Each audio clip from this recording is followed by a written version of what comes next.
gonna do an ovulation test, not a pregnancy test, an ovulation. I think I am definitely ovulating. Every month I look at these ovulation strips. I wish this were my pregnancy test.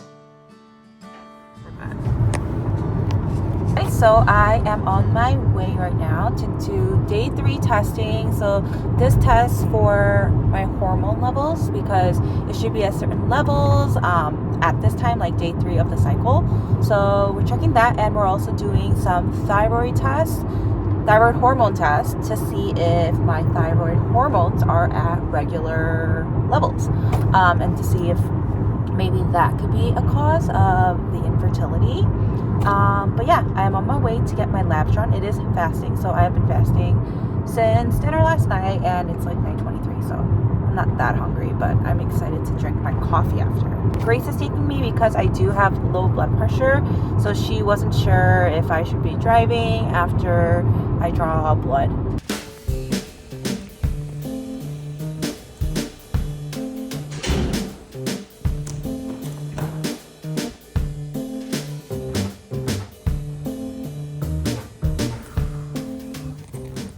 Finished the blood draw, and I'm waiting outside on Grace because she took Ella out on a walk because she was being antsy in her car seat. But yeah, the blood draw went well. There was like 4 tubes of blood they filled, which was 2 more than what I thought. But yeah, I'm done with that. My arm is aching a little bit, but other than that, I'm feeling good.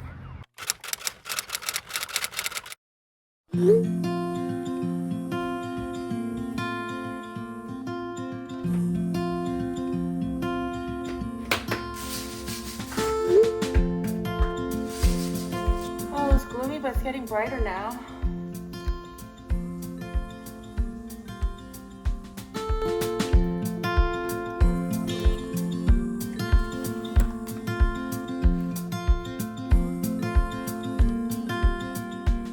Okay, so I don't even know where to begin. So you guys know that I did my blood work, and also welcome to my couch. This is where I spent 50% of the time when I'm home, right here. And this is the blanket that I use. So I got my blood work back, and there was one number that stood out to me, and this is before my OB called me. To preface it, everything was really good. Like, she did a regular blood test too to see if I'm healthy, like my cholesterol and my sugar and everything I'm good.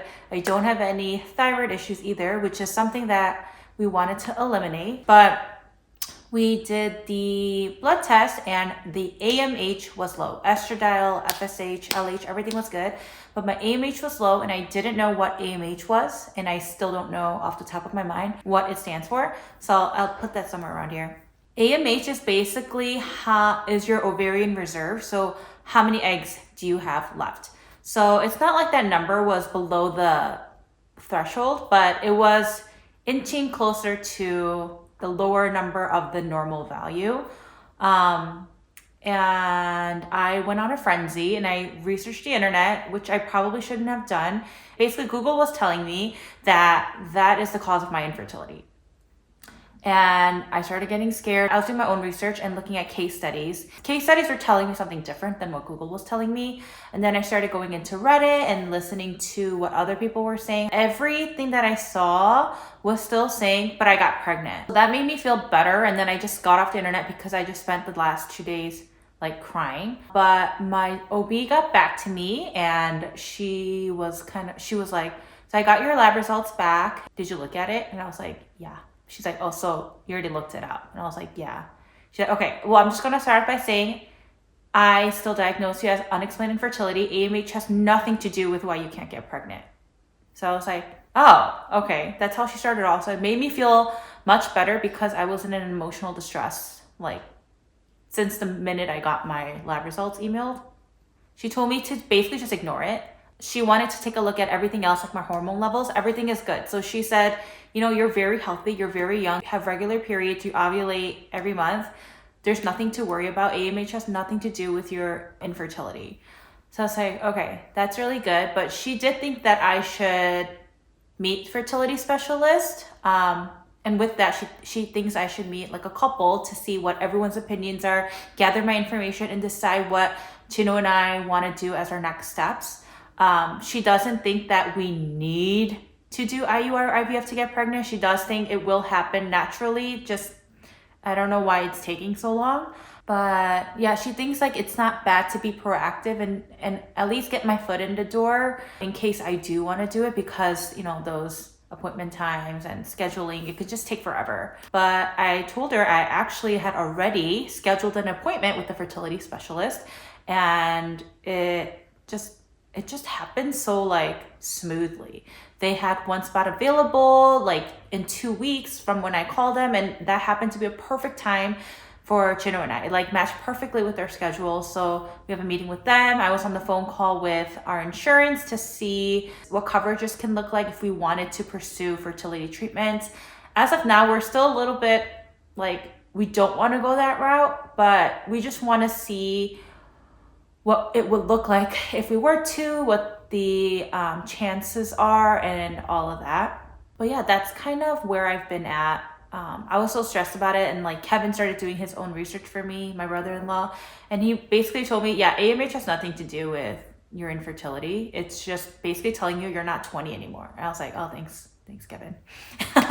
I think for those of you guys who hear that you have a low AMH, and I don't know what your doctors are telling you, but from my own research, what my OB has been telling me, it has nothing to do with it. And it actually does make sense, because regardless of how many eggs so-and-so has, like let's say person A and B, like A has 100, B has 70. Regardless, you only drop 1 egg a month. So basically, it's just saying that person B's time will run out faster, but it doesn't mean that it has anything to do with the current state of pregnancy. They both have equal chances. And just because you have more eggs, my doctor was telling me, just because you have more quantity doesn't mean you have quality. So yeah, like all of that just made me feel better. And she told me like, there are more pros than cons for you. She does think I should be more proactive, which is why we have that fertility appointment. And yeah, I'll keep you guys updated with that too. But I guess in the end, it's good that I don't have like PCOS. I don't have any other hormone imbalances or thyroid issues. And overall, I am very healthy. So yeah, it was just it was a crazy week. It felt like it was a month, but it was like 3 days. Feel free to reach out below if you guys have any questions or words of encouragement.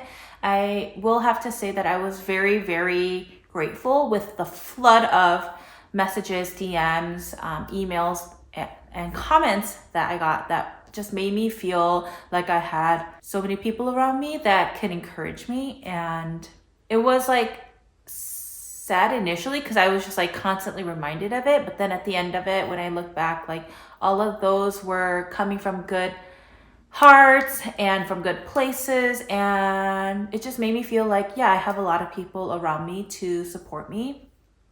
So thank you to everyone who reached out. Some of you guys were inquiring about the medicine my friend had given me. So I'm going to show you guys what they are. But I will say I've been on this for about like 2 months fully now, and it didn't really work out for me. But I'll just let you guys know what worked for her. And it's the ubiquinol, which is CoQ10.